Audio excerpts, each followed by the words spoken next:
Um, what if I told you the best way to ace a complex subject wasn't, to repeatedly highlight a textbook, but to actually go for a run?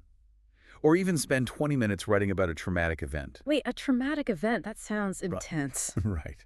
Well, today we are decoding the bizarre biology of memory for you and how to actually make information stick. So welcome to the deep dive. Yeah, glad to be here. To tackle this for you today, we're trying something slightly different. I'm briefly putting on the lecturer's hat to explain the underlying mechanisms, and my co-host here is playing the role of the inquisitive student.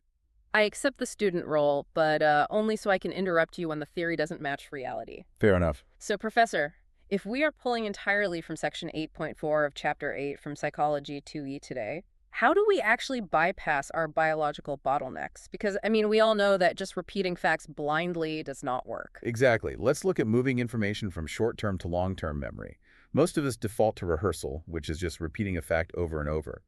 But our working memory has a strict biological limit. Right, it can only hold a handful of items at once. Yeah, that's why we use chunking to bypass that bottleneck, you know, grouping discrete data into larger, meaningful blocks. But the real upgrade is elaborative rehearsal. Okay, chunking is great, sure, but how do we make those chunks actually stick in our minds rather than just repeating them blindly? What do you mean? Well, repeating a chunked formula or number is still creating a single fragile memory strand in the brain. The wind blows, your attention shifts, and that strand breaks. You forget it immediately. That is the perfect way to look at it. You have to build a mental spider web. Elaborative rehearsal is basically attaching that new, fragile strand of information to, like, 10 other anchors you already hold in your long-term memory. Oh, I see. Yeah, if you link a new concept to a highly specific memory of a friend or place you've been, you aren't just memorizing, you are creating multiple retrieval pathways. So even if one pathway breaks, you can still access the memory through another. Precisely. Okay, but Section 8.4 spends time on mnemonics, like using weird mental images or acronyms to remember complex lists. And as a student, I have to push back here. Go for it. Aren't those just parlor tricks?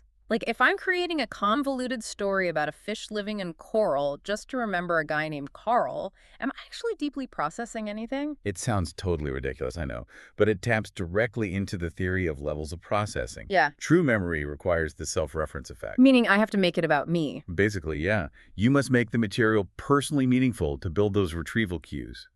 A weird, personalized mnemonic forces your brain to process the concept deeply and creatively, rather than just skimming the surface. Oh, so it's about the cognitive effort required to build the bizarre mnemonic, not just the mnemonic itself. Yeah, exactly. And here's another trick that requires cognitive effort speaking out loud.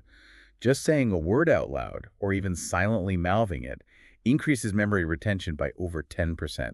Wait, really? Why does looking like I'm talking to myself give a 10% bump? What is physically happening in the brain there? It's called the production effect. When you speak, you aren't just processing information visually.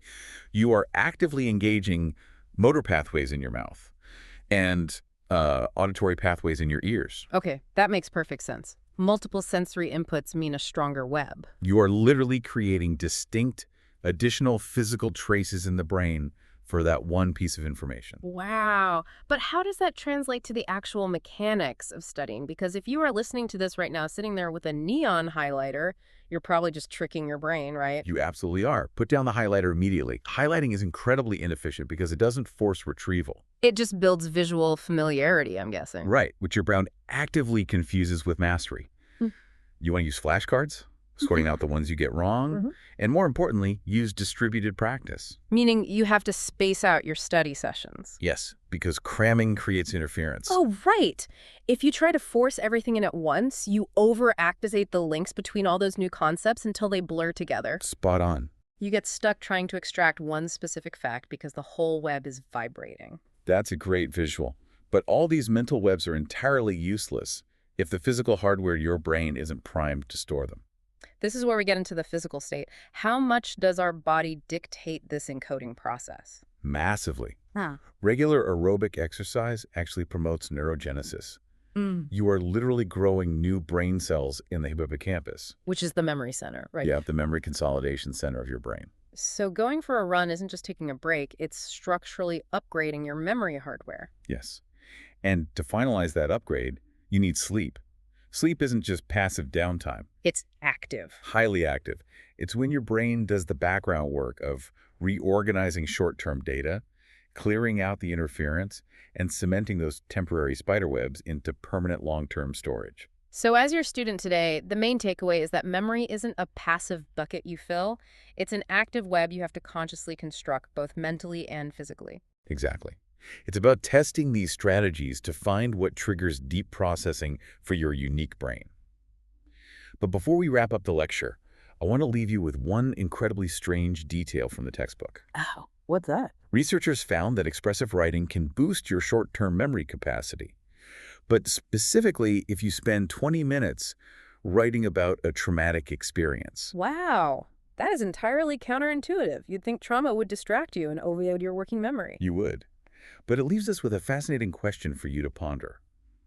Why might our brains be evolutionarily wired to suddenly sharpen our daily short-term memory capacity right after processing something deeply painful? That is wild to think about. Next time you feel information slipping through your fingers, ask yourself what your brain might actually be wired to prioritize instead.